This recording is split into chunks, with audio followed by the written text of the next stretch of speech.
Alors on continue. On est à la recherche, hein, vous vous souvenez, à chaque fois que je viens, là, on est à la recherche du feu de Dieu dans nos vies, dans la vie de nos assemblées. Donc ce que l'on fait, c'est que l'on parcourt les mentions du feu de Dieu dans toute la Bible. Donc on était sur les messages précédents dans l'Ancien Testament, pas mal. Il y a un principe que j'avais appris à l'Institut biblique, c'est en herméneutique. C'est les principes, il y a le principe de première mention, le principe de mention progressive, le principe de répétition. Et le principe de mention progressive, c'est qu'à chaque fois qu'un terme est mentionné dans la Bible, eh bien, autour de cette mention, il y a tout un enseignement. Et puis, il est mentionné encore ailleurs. Et là, ça ajoute quelque chose à cet enseignement. Et comme ça, petit à petit, en cheminant, on arrive à avoir un point de vue global de la mention de ce mot. Et là, on se promène dans la Bible à la recherche de cette mention du feu de Dieu. Et une des dimensions du feu de Dieu, c'est nécessairement la puissance. C'est ce que nous allons voir aujourd'hui. Et dans la Bible, en fait, le feu de Dieu, la puissance de Dieu, elle se manifeste dans un contexte d'opposition de force, dans un contexte de conflit. Là, Dieu va manifester sa puissance dans une contestation de pouvoir. Dieu va manifester sa puissance pour démontrer sa supériorité sur les idoles, sur les mensonges, sur l'aveuglement. Et souvenons-nous que Dieu est le seul vrai Dieu. Et pourtant la Bible nous dit que, donc il y a le seul vrai Dieu, et la Bible nous dit que Satan, le Dieu de ce siècle, le Dieu avec un petit d, mais il a voulu être semblable au Très-Haut, Satan, le Dieu de ce siècle, a aveuglé l'intelligence des gens afin qu'ils ne voient pas briller la splendeur de l'évangile de Christ. Le seul vrai Dieu, Satan, le Dieu de ce siècle. Confrontation spirituelle, contestation de pouvoir. Et puis souvenons-nous aussi, Éphésiens au chapitre 6, et le verset 12, « Car nous n'avons pas à lutter contre la chair et le sang, mais contre les autorités, contre les princes de ce monde de ténèbres, contre les esprits méchants dans les lieux célestes. » Contestation de pouvoir, confrontation. Et quand il y a contestation de pouvoir, quand il y a confrontation, il doit y avoir manifestation de la puissance de Dieu, pour démontrer sa supériorité, pour démontrer qu'il est vraiment Dieu, et que nous, le peuple de Dieu, et aussi les incroyants, puissent dire « c'est lui l'Éternel qui est Dieu ». Et on voit un passage assez significatif, là, encore une mention de ce feu de Dieu, dans ce passage en 1 Roi 18, de confrontation de puissance avec le fameux passage avec Élie, confronté aux 400 prophètes de Baal. Et nous allons lire maintenant ce passage. Il n'y a que 2 points dans ce message. Le premier point, c'est le feu de la puissance, que l'on voit dans ce passage-là. Et le deuxième point, ce sera le feu pour la moisson. Donc c'est en fin de compte, ce qu'on a besoin, c'est du feu de puissance pour la moisson.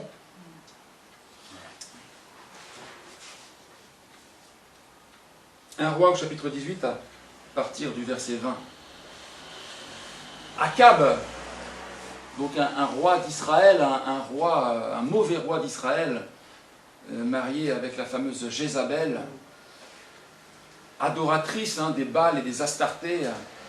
Akab envoya des messagers vers tous les enfants d'Israël et il rassembla les prophètes à la montagne du Carmel. Alors Élie s'approcha de tout le peuple et dit « Jusqu'à quand boiterez-vous des 2 côtés? Si l'Éternel est Dieu, allez après lui. Si c'est Baal, allez après lui. » Le peuple ne lui répondit rien. Et Élie dit au peuple « Je suis resté seul des prophètes de l'Éternel. » Parce que Akab et Jézabel avaient fait exterminer les prophètes de l'Éternel. Et il y a 450 prophètes de Baal. Que l'on nous donne 2 taureaux, qu'ils choisissent pour eux l'un des taureaux, qu'ils le coupent par morceaux, et qu'il le place sur le bois sans y mettre le feu. Et moi, je préparerai l'autre taureau, et je le placerai sur le bois sans y mettre le feu. Puis, invoquez le nom de votre Dieu, et moi, j'invoquerai le nom de l'Éternel. Le Dieu qui répondra par le feu, c'est celui-là qui sera Dieu. » Et tout le peuple répondit en disant, « C'est bien. » Élie dit aux prophètes de Baal, « Choisissez pour vous l'un des taureaux, préparez-le, les premiers, car vous êtes les plus nombreux, et invoquez le nom de votre Dieu, mais ne mettez pas le feu. » Ils prirent le taureau qu'on leur donna et le préparèrent, et ils invoquèrent le nom de Baal. Depuis le matin jusqu'à midi, en disant, « Baal, réponds-nous » Mais il n'y eut ni voix, ni réponse. Et ils sautaient devant l'autel qu'ils avaient fait. À midi, Élie se moqua d'eux et dit, « Criez à haute voix puisqu'il est Dieu. Il pense à quelque chose, ou il est occupé, ou il est en voyage. Peut-être qu'il dort et il se réveillera. » Et ils crièrent à haute voix. Ils se firent selon leur coutume des incisions avec des épées et avec des lances, jusqu'à ce que le sang coule sur eux. Lorsque midi fut passé, ils prophétisèrent jusqu'au moment de la présentation de l'offrande. Mais il n'y eut ni voix, ni réponse, ni signe d'attention. Élie dit alors à tout le peuple, « Approchez-vous de moi. » Tout le peuple s'approcha de lui, et Élie rétablit l'autel de l'Éternel qui avait été renversé. Il prit 12 pierres, d'après le nombre des tribus des fils de Jacob, auquel l'Éternel avait dit, « Israël sera ton nom. » Et il bâtit avec ces pierres un autel au nom de l'Éternel.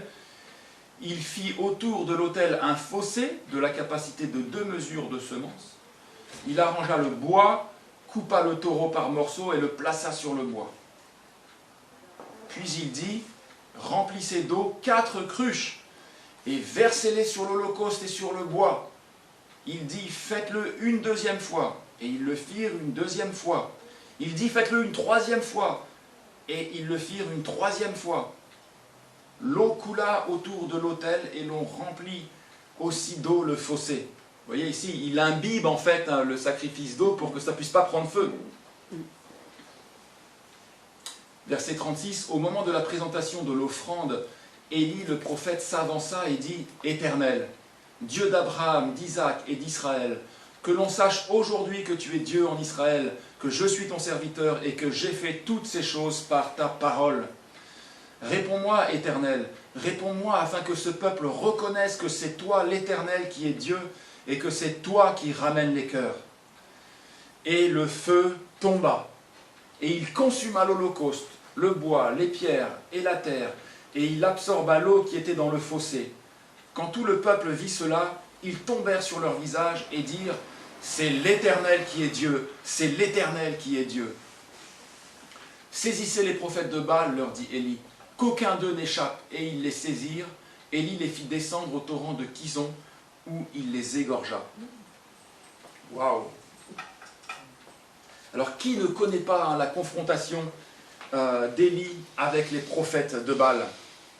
Comme je vous le disais, le roi Akab, il avait épousé cette femme qui n'était pas du peuple d'Israël, cette méchante femme qui s'appelait Jézabel, princesse phénicienne, adoratrice de Baal et d'Astarté. Et en fait, le roi, eh bien, il a amené tout le peuple d'Israël dans l'idolâtrie et dans l'adoration des Baals et des Astartés. Ce qui fait que le pays était complètement pollué spirituellement. Et Akab et Jézabel avaient même ordonné l'extermination des prophètes, des 100 prophètes de l'Éternel. Donc Élie, il avait déjà été mandaté par Dieu pour annoncer un jugement. C'était une sécheresse qui durait 3 ans. Et 3 ans plus tard, il revient pour voir si la repentance est au rendez-vous, mais la repentance n'est pas au rendez-vous. Et ils sont complètement aveuglés, le peuple est complètement aveuglé par le Dieu de ce siècle, parce que derrière les Baals et les Astartés, eh bien, c'est notre ennemi, c'est l'adversaire, c'est le diable, c'est Satan. Et là, il faut vraiment une manifestation de puissance pour que le peuple de Dieu puisse faire son choix. Et on pourrait se dire quand même, Élie, il a de l'audace, hein. Il a du toupet, il a du culot, il a pris un risque. Mais Élie connaissait la parole de Dieu. Et il savait forcément que Dieu avait déjà fait descendre le feu du ciel. Nous l'avions vu dans les messages précédents. Il l'avait fait sur le sacrifice d'Aaron, au moment de la présentation du tabernacle, hein, pour que l'Éternel puisse manifester sa présence dans le tabernacle. Il l'avait fait, vous vous souviendrez aussi, lors du sacrifice de David, après le dénombrement. Hein, David, pris de folie, avait fait le dénombrement du peuple par orgueil, et il s'était vraiment repenti, et il avait offert un sacrifice là, et le feu de Dieu était descendu du ciel. Et puis il y a eu la dédicace aussi du temple de Salomon, où là, il y a eu cette magnifique prière, tous ces sacrifices offerts, et puis le feu du ciel, encore une fois, qui était tombé. Donc, la proposition d'Élie n'était pas insensée. Mais il fallait tout de même oser, parce qu'il était entouré par les ennemis de Dieu. Et ça nous pose la question à nous aujourd'hui, la proposition d'Élie n'était pas insensée, mais nous, est-ce que nous avons cette même audace, ce même culot, ce même toupet, pour demander la manifestation de la puissance de Dieu? Et on va voir en quoi cela consiste pour nous aujourd'hui. Alors Élie, comme on l'a lu, il les laisse commencer. Et ce qu'il y a d'incroyable, c'est qu'ils y croient vraiment, hein, les prophètes de Baal. Ils y croient vraiment. Hein. Ils implorent leur Dieu, ils prient, ils se font des incisions. Et vous voyez même, ils prophétisent. Ils prophétisent, mais en fait, ils prophétisent des mensonges. Ils prophétisent n'importe quoi.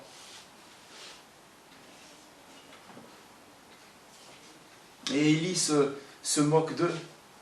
Et il leur dit alors, il est où votre Dieu? Et puis il va déverser ses cruches d'eau sur l'offrande, et puis il va faire appel à Dieu. Et là il y a une manifestation de puissance extraordinaire, le feu de Dieu qui descend du ciel, le peuple de Dieu qui voit cela, et qui va pouvoir s'écrier « L'Éternel est Dieu, l'Éternel est Dieu ». Et ce qui est frappant, c'est que, ce qui est un peu choquant pour nous aujourd'hui, c'est que les 450 prophètes de Baal, ils vont être égorgés, ils vont être mis à mort. Alors est-ce que ça veut dire pour nous aujourd'hui, ce qu'on a reçu par exemple, je donne ça comme exemple, un mail, une alerte rouge de porte ouverte cette semaine, comme quoi au Nigeria, il y avait un génocide de chrétiens qui était en cours actuellement. Est-ce que ça veut dire que nous, on doit appeler à la vengeance et demander à égorger les islamistes qui font cela? Non, pas du tout. Et ce matin, dans la voiture, je me suis dit, mais comment on peut faire l'application pour cela? Ils ont fait mourir les prophètes de Baal. Ils ont fait mourir l'iniquité et le péché. Il y a ce verset qui m'est venu, « Faites mourir tout ce qui dans votre corps est terrestre et charnel ». Et ça, on l'a en Colossiens au chapitre 3 et au verset 5. Si vous voulez prendre avec moi, Colossiens au chapitre 3 et au verset 5. Parce que pour nous, c'est important de faire le parallèle entre l'Ancien Testament et le Nouveau Testament. Parce que nous sommes des adorateurs en esprit et en vérité. Donc il faut comprendre l'application spirituelle de ces choses qui nous étaient données en exemple. Colossiens au chapitre 3, et voilà nos prophètes de Baal, nous, que nous devons faire mourir. Colossiens au chapitre 3, verset 5. Faites donc mourir tout ce qui dans vos membres est terrestre, la débauche. Voilà le mandat du peuple de Dieu, frères et sœurs. Voilà notre mandat. Voilà comment on a manifesté la puissance de l'Éternel, le feu de Dieu. Il faut prêcher sur ces choses. Même si le monde dit complètement l'inverse. Même si on continue à enseigner dans les églises que les relations sexuelles, c'est dans le cadre du mariage, dans le cadre que Dieu nous a donné. Et que non, le peuple de Dieu n'est pas appelé à vivre dans la débauche et dans l'immoralité sexuelle. Donc la débauche et l'impureté, les passions, les mauvais désirs et la cupidité qui est une idolâtrie. La cupidité, c'est l'amour de l'argent, la quête insatiable de l'argent. Et d'ailleurs, le Seigneur dit, on ne peut pas servir Dieu et Mammon. Confrontation de puissance. Et donc la manifestation de la puissance de Dieu parmi nous, le feu de Dieu qui tombe du ciel, ça passe par notre sanctification. Et on peut se poser la question, est-ce que nous, on a besoin de cette puissance-là aujourd'hui?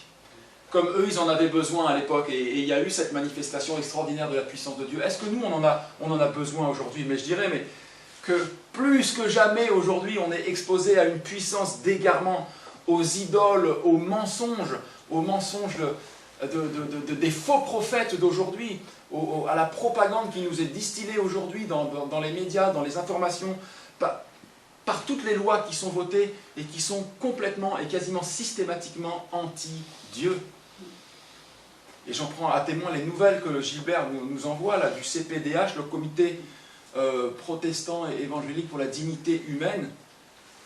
Toutes les lois qui sont votées, enfin je rigole, mais je rigole jaune, ça me fend le cœur, ça m'attriste, parce que l'homme joue aux apprentis sorciers, et on fait mais n'importe quoi, et c'est complètement et systématiquement anti-Dieu.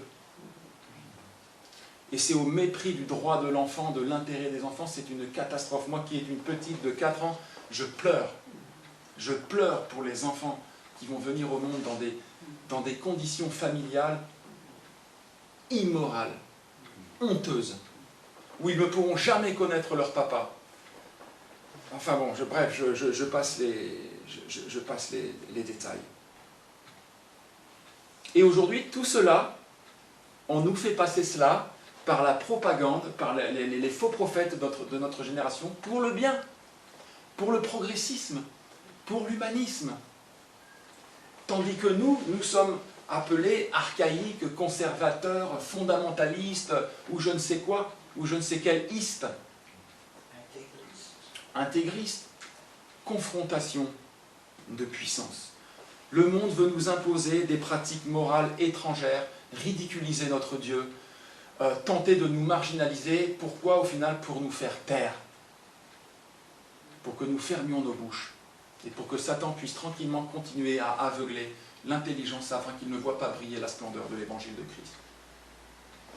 Et vous savez, la clé pour la puissance de Dieu, elle est là, elle est dans ce qu'on a lu dans 1 Roi au chapitre 18. Élie dit au peuple de Dieu, jusqu'à quand boiterez-vous des deux côtés? Jusqu'à quand boiterez-vous des deux côtés? Si l'Éternel est Dieu, allez après Dieu. Si c'est Baal, allez après Baal. Mais arrêtez de ménager la chèvre et le chou. Et Élie, il était 100% consacré à Dieu. C'est au péril de sa vie qu'il a servi le Seigneur. Et c'est là la clé pour le feu de Dieu. C'est une église, c'est un peuple de Dieu qui lui est 100% consacré, qui n'est pas boiteux, tantôt dans les idoles, tantôt à la recherche de son plaisir dans des citernes contrebassées, et puis tantôt avec le Seigneur. Élie, il était 100% consacré. Et vous savez, le sacrifice sur lequel descend le feu de Dieu aujourd'hui, bien sûr, c'est le sacrifice de Christ. Christ, il est notre seul et unique sacrifice. Mais est-ce qu'aujourd'hui, on a besoin de refaire un sacrifice d'animal comme c'était le cas dans l'Ancien Testament? Non, ce serait un blasphème. Il n'y a plus de sacrifice. L'Épître aux Hébreux nous explique ça parfaitement bien. Il n'y a plus de sacrifice parce que Jésus-Christ, il est lui-même le sacrificateur et le sacrifice, il s'est offert en rançon une fois pour toutes et il n'y a plus besoin de sacrifier un animal. Le sacrifice de Christ est parfait. Mais il y a un autre sacrifice sur lequel Dieu veut faire descendre son feu. Il y a le sacrifice de son peuple qui présente Christ chaque dimanche comme notre offrande, mais il y a le sacrifice de son peuple qui s'offre lui-même comme un sacrifice vivant, saint, agréable. Prenez avec moi justement Romains au chapitre 12. C'est là la clé du feu de Dieu. C'est là le sacrifice que Dieu agrée. Romains au chapitre 12.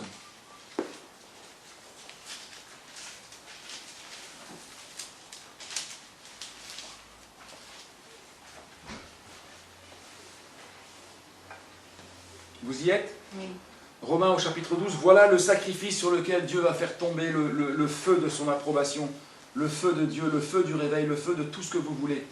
Il dit, je vous exhorte, Dieu dit par la bouche de l'apôtre Paul, je vous exhorte donc, frères, par les compassions de Dieu, à offrir vos corps comme un sacrifice vivant, saint, agréable à Dieu, ce qui sera de votre part un culte raisonnable. Vous savez, ce que vous voyez là devant vous, regardez autour de vous, ça c'est un sacrifice que Dieu agrée. le peuple de Dieu qui est consacré, 100% consacré à lui. Et comment il se consacre à lui? Justement, verset 2, en ne se conformant pas au siècle présent, aux pensées du siècle présent, mais au contraire en les dénonçant. Ne vous conformez pas au siècle présent, mais soyez transformés par le renouvellement de l'intelligence, afin que vous discerniez quelle est la volonté de Dieu, ce qui est bon, agréable et parfait. Voilà le sacrifice qui est agréable à Dieu. Et regardez, tournez quelques pages avec moi, on va aller dans Hébreux, après les Corinthiens, après Galates, après Éphésiens, Hébreux au chapitre 13.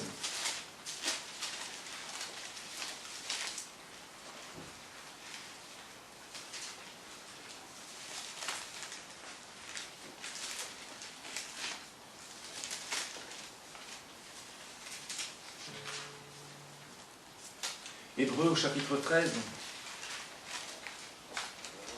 et le verset 15.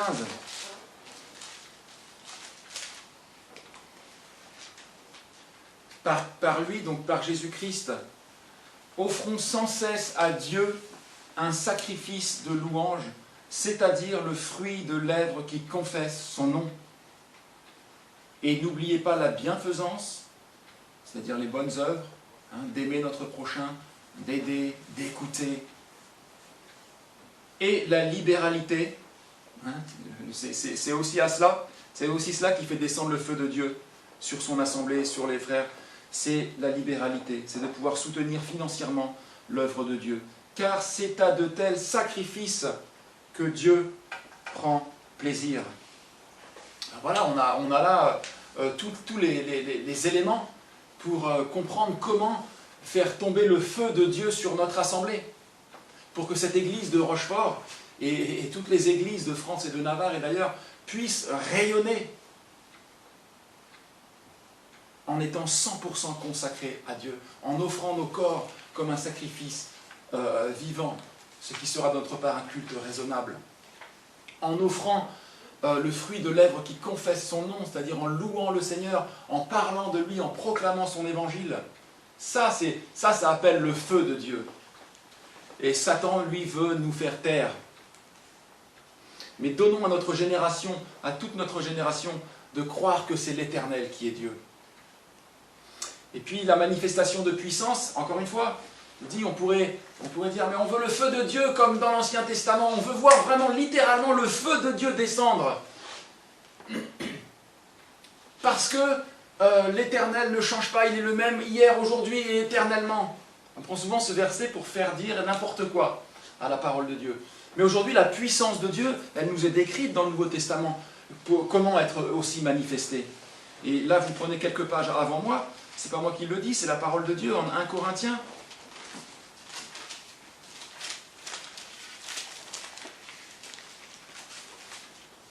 1 Corinthiens au chapitre 1.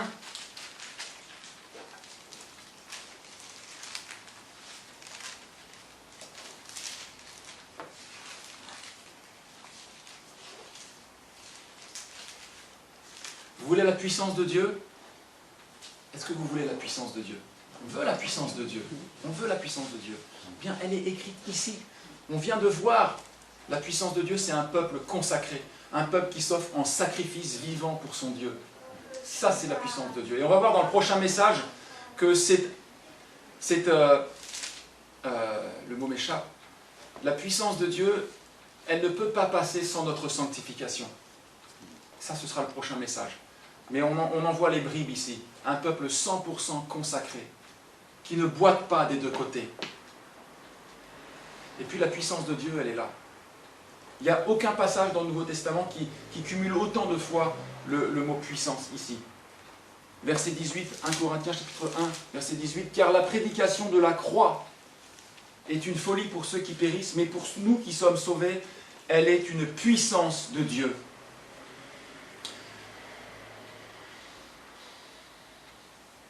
Aussi est-il écrit, « Je détruirai la sagesse des sages et je rendrai nulle l'intelligence des intelligents. » Où est le sage?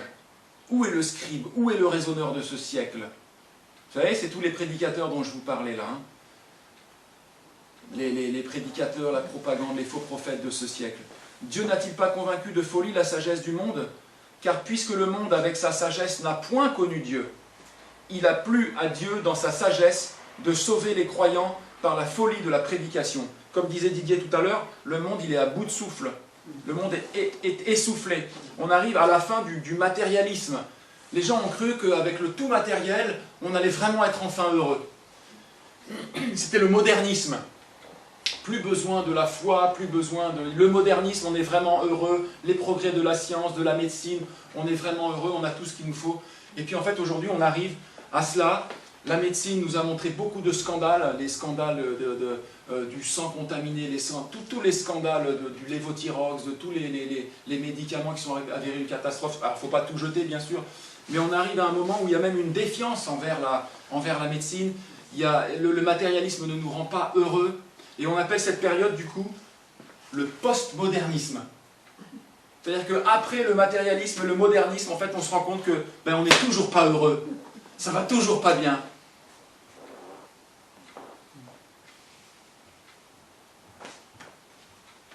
Puisque le monde, avec sa sagesse, n'a point connu Dieu, il a plu à Dieu dans sa sagesse de sauver les croyants par la folie de la prédication. C'est maintenant qu'il faut prêcher, frères et sœurs. C'est maintenant plus que jamais parce que les gens sont à bout de souffle. Et vous voyez, les Juifs demandent des miracles à l'époque, les Juifs demandent des miracles, les Grecs cherchent la sagesse. Il y avait deux catégories de personnes à l'époque, il y avait les Juifs et puis les Grecs, c'était les non-Juifs. Et puis alors les Juifs, eux, ils voulaient des miracles, ils voulaient voir des miracles. Et puis les Grecs, les philosophes, tout ça, eux, ils voulaient des discours de sagesse. Et aujourd'hui, on est confronté aux deux mêmes choses. Il y a beaucoup d'églises ailleurs où on veut des miracles, on réclame des miracles, et des miracles, et des miracles, on veut des miracles. Et du coup, Dieu fait toujours des miracles. Mais on peut rentrer dans cette falsification des miracles de Dieu. Et puis, on peut aussi faire des discours de sagesse, s'adapter à la sagesse de ce monde, faire des discours philosophiques. Mais ici, Dieu, il dit, les Juifs demandent des miracles, les Grecs cherchent la sagesse. Toujours pareil d'ailleurs, même dans les milieux chrétiens, on voit ça. Il y en a qui cherchent des miracles et d'autres qui cherchent la sagesse. On veut des messages très intellectuels, très philosophiques. Et il dit, nous prêchons Christ crucifié. Scandale pour les Juifs, folie pour les païens, mais puissance de Dieu et sagesse de Dieu pour ceux qui sont appelés tant juifs que grecs, car la folie de Dieu est plus sage que les hommes et la faiblesse de Dieu est plus forte que les hommes.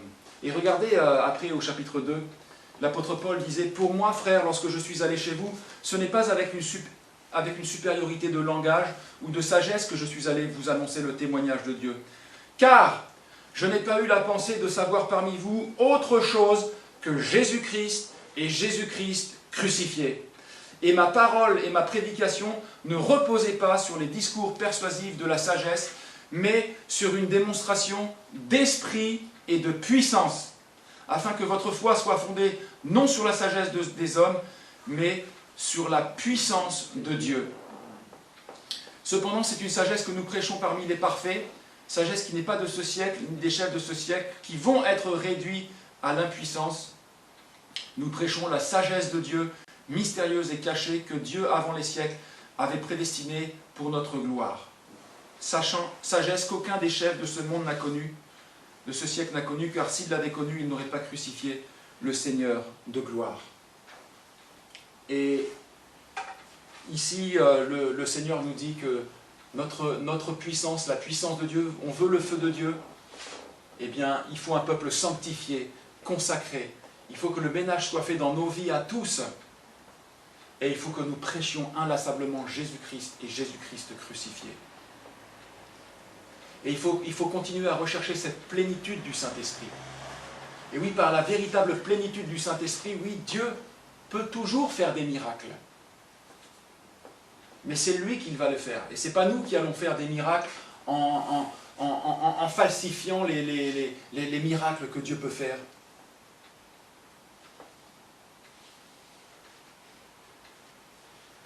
Et donc, dénonçons l'esclavage de Mammon, l'esclavage de l'amour de l'argent, l'esclavage de la débauche. Par quoi est dirigé ce monde aujourd'hui? Par l'amour de l'argent et par la débauche. C'est ça qui dirige le monde aujourd'hui. Et les gens voient que ça ne les rend pas heureux. Et c'est à nous d'intervenir, c'est nous que Dieu mandate, par des vies transformées, par l'amour qui nous habite, par la paix qui nous habite, par la joie qui nous habite, par une parole puissante, convaincue et convaincante, et en croyant à la manifestation de la puissance de l'Esprit de Dieu et à la manifestation de la puissance de la parole de Dieu. Libérons cette parole. Cette parole qui peut amener une âme de la mort à la vie comme elle l'a fait pour nous. Et mon deuxième point, et je termine avec cela, c'est le feu de la moisson. On a vu premièrement le feu de la puissance, j'espère que vous avez bien compris, et maintenant le feu de la moisson. Et ça c'est le départ de Jésus qui nous l'enseigne, parce que le départ de Jésus au ciel a été le départ de la grande moisson. Il est monté au ciel, il a dit, il vous est avantageux que je m'en aille. Parce que si je reste, je suis limité dans le temps et dans l'espace, mais si je m'en vais, vous allez recevoir le Saint-Esprit, c'est-à-dire Dieu en esprit, et vous allez pouvoir être mes témoins jusqu'aux extrémités de la terre. Et je vais pouvoir être partout sur la terre en même temps. Et donc on va aller dans le chapitre des Actes des Apôtres, au chapitre 2, livre des Actes des Apôtres au chapitre 2.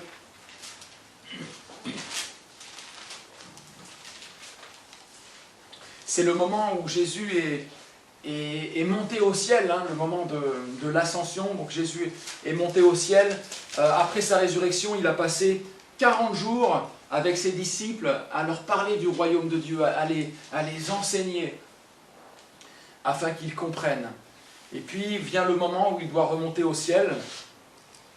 Les disciples allaient se retrouver seuls, sans leur maître.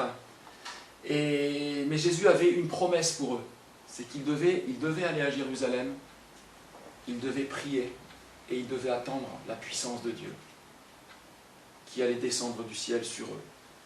Le Seigneur leur a dit, Actes chapitre 1, verset 8, allez à Jérusalem et il dit, vous recevrez une puissance, le Saint-Esprit survenant sur vous, et vous serez mes témoins à Jérusalem, dans toute la Judée, dans la Samarie et jusqu'aux extrémités de la terre. Ils allaient recevoir le Saint-Esprit. Alors sans doute qu'ils n'ont pas vraiment tout compris à ce moment-là, la portée de cette promesse, mais ils ont obéi. Ils ont obéi. Et c'est ça qui est important, c'est l'obéissance aussi du peuple de Dieu. Et ils sont allés à Jérusalem, vous savez, dans cette chambre haute, et puis ils sont restés tous ensemble.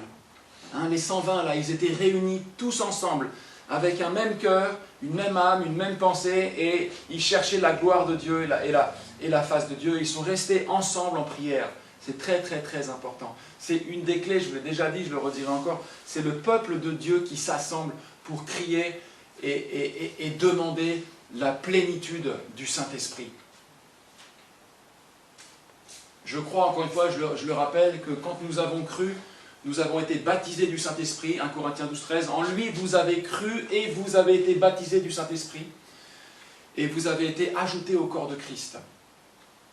Vous avez tous, en effet, 1 Corinthiens 12, 13, vous avez tous, en effet, été baptisés dans un seul esprit pour former un seul corps. Donc je crois qu'on a été baptisés du Saint-Esprit au moment de la conversion, au moment où on s'est tourné vers le Seigneur. Mais nous savons, nous l'avons vu ensemble, que nous pouvons éteindre le Saint-Esprit. Nous avons cette capacité d'éteindre le Saint-Esprit. C'est pour ça qu'il est écrit en 1 Thessaloniciens au chapitre 5, « N'éteignez pas l'Esprit, n'éteignez pas le Saint-Esprit ». Et je crois que c'est vraiment très important, et tant que le peuple de Dieu n'aura pas compris, on a besoin de s'assembler pour prier, pour intercéder, pour louer notre Dieu, et pour demander cette plénitude du Saint-Esprit. Et il va le faire en nous sanctifiant, pour vous que nous le demandions avec un cœur sincère.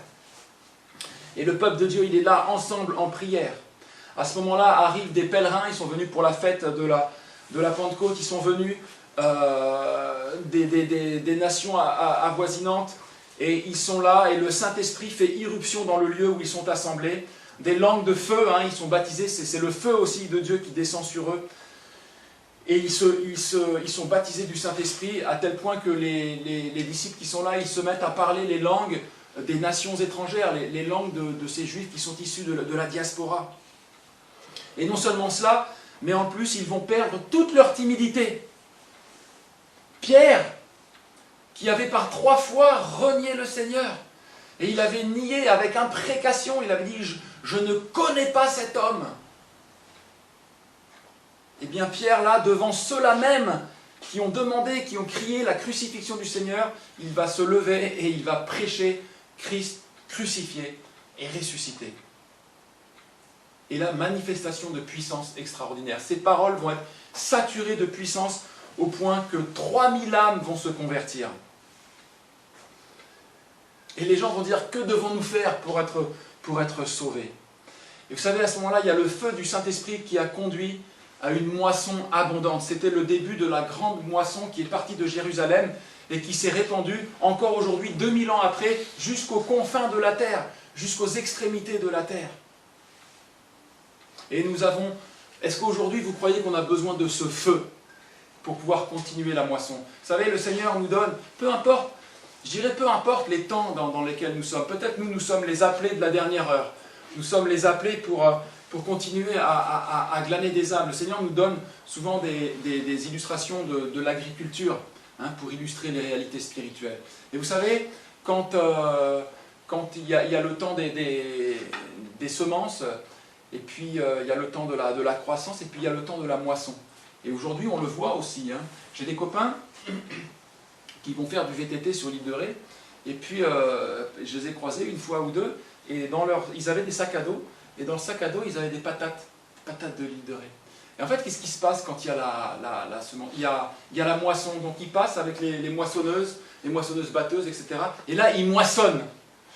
Et ça, c'est l'image de ce qui s'est passé là dans les Actes, c'est l'image de tous les grands réveils qu'il y a eu sur toute la surface de la terre.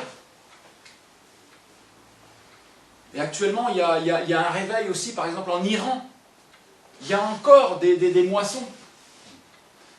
Mais peut-être qu'on se dit, aujourd'hui, la moisson est terminée. Il n'y aura plus de grands réveils. Peut-être, c'est possible. C'est pas impossible.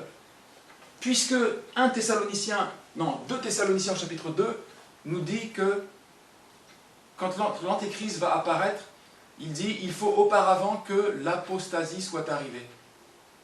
Regardez, prenez-le avec moi. 2 Thessaloniciens.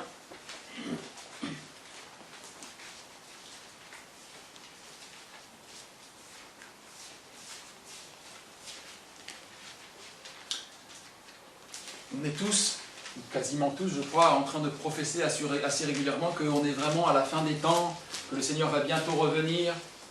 Et ce passage, justement, il traite de cela. Et il dit, 2 Thessaloniciens au chapitre 2 et au verset 3, que personne ne vous, au sujet du retour du Seigneur, que personne ne vous séduise d'aucune manière, car il faut que l'apostasie soit arrivée auparavant et que l'on ait vu paraître l'homme impie, le fils de la perdition. Donc en fait, ça nous dit que juste avant le retour du Seigneur, notre époque va être caractérisée par quoi? Par l'apostasie. L'apostasie, ça veut dire l'abandon de la foi.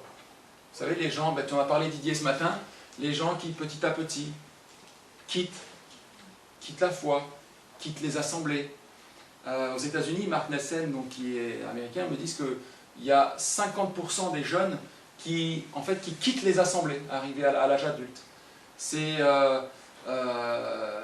quelque chose, il y a un abandon de la foi, et on le voit ô combien dans notre pays, qui va caractériser la fin des temps.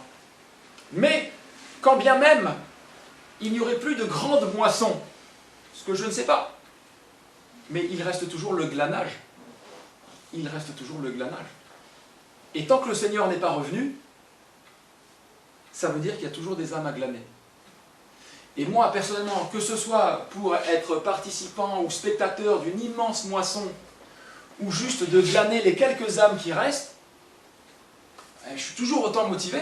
Je suis aussi content pour une âme que pour une grande moisson. Et vous? Vous aussi? Et pourquoi je vous parlais de mes copains qui vont sur l'île de Ré ramasser des patates? Parce qu'en fait, la moisson est terminée, et donc ils vont dans les champs de patates pour glaner, ils ont le droit, ils ont l'autorisation pour glaner les patates qui ont été oubliées.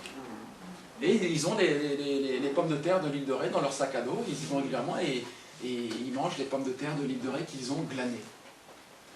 Mais une chose est sûre, que ce soit pour une grande moisson, ou que ce soit pour glaner 1, 2, 3, ou 4 âmes, ou 5 âmes, ou 10 âmes, ou je ne sais pas combien d'âmes il reste, on a besoin de la puissance du Saint-Esprit. et de la puissance et de la plénitude du Saint-Esprit. Une petite bande ici, faible et insignifiante, est devenue une armée nombreuse en un instant parce qu'ils ont été remplis du feu de Dieu. Et ce feu nous est tout autant nécessaire aujourd'hui. Alors, frères et sœurs, conformément à l'enseignement néo-testamentaire, appelons la manifestation de la puissance de Dieu dans notre vie et dans la vie de notre assemblée. Et vous savez quoi même? Appelons-la dans la vie des autres assemblées. On le veut aussi parce que les autres églises, ce ne sont pas nos concurrents, ce sont nos co-ouvriers avec Christ, ce sont nos compagnons de combat. Et donc prions aussi pour la plénitude du Saint-Esprit dans toutes les assemblées, pour que nous puissions, chacun où nous sommes, chacun avec nos particularismes, continuer cette grande moisson. Alors, vous savez, Élie, il a fait cette proposition. Faites ce sacrifice, moi je vais faire ce sacrifice-là. Et on va appeler le feu du ciel. Est-ce qu'on a l'audace de faire cette même proposition aujourd'hui? De se présenter, nous, ce matin, comme un sacrifice vivant, agréable, saint, avec le fruit de lèvres qui confesse son nom, avec un sacrifice de libéralité. Est-ce qu'on veut faire cette même proposition à Dieu? Dieu, fais tomber le feu, ton feu sur notre assemblée. Est-ce qu'on a cette audace? Que le Seigneur nous embrase tout à nouveau, à l'instar de cet épisode des prophètes de Baal. Que le feu de Dieu détruise toute contestation dans nos vies. Et que ce feu déclenche une moisson ou un glanage à travers de nos vies et à travers de notre assemblée et de l'assemblée et des assemblées de La Rochelle, de Rochefort, de la Charente-Maritime et du monde entier. Voilà, je voudrais qu'on passe un petit moment dans la prière. Chacun se sente libre de prier. Et puis, ça va aussi préparer nos cœurs pour prendre la Sainte Seine. Donc prions, sentez-vous libre de prier. Et de réclamer justement cette plénitude du Saint-Esprit pour nous et pour notre assemblée.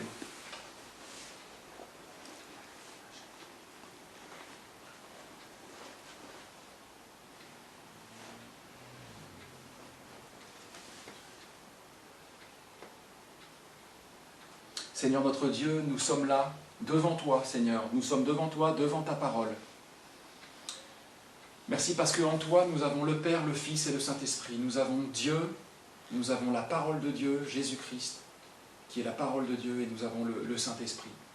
Nous avons tout devant nous, Seigneur, nous avons tout à disposition, tu nous as tout laissé, pour que nous soyons équipés, Seigneur, pour accomplir ce mandat, d'être tes témoins, d'arracher, Seigneur, les âmes des ténèbres et les faire passer dans le royaume du Fils de ton amour. Seigneur, nous réclamons, nous te demandons que tu fasses descendre le feu de Dieu sur ce sacrifice que nous sommes, Seigneur. Oh Seigneur, que nous ne trichions pas avec toi, parce que toi, tu sondes les cœurs et les reins. Tu dis, l'homme regarde à ce qui frappe les yeux, mais l'Éternel regarde au cœur. Sanctifie-nous, Seigneur, par ton Saint-Esprit, que nous ne transigions pas, Seigneur, avec tes préceptes, avec ta sainteté. Et Seigneur, eh bien, viens nous embraser tout à nouveau. Reçois, Seigneur, ce sacrifice, et qu'il te soit agréable, Seigneur. Ce sacrifice de la maison du Charpentier, ce sacrifice de toutes les églises, Seigneur, à Rochefort, à La Rochelle, dans toute la Charente-Maritime.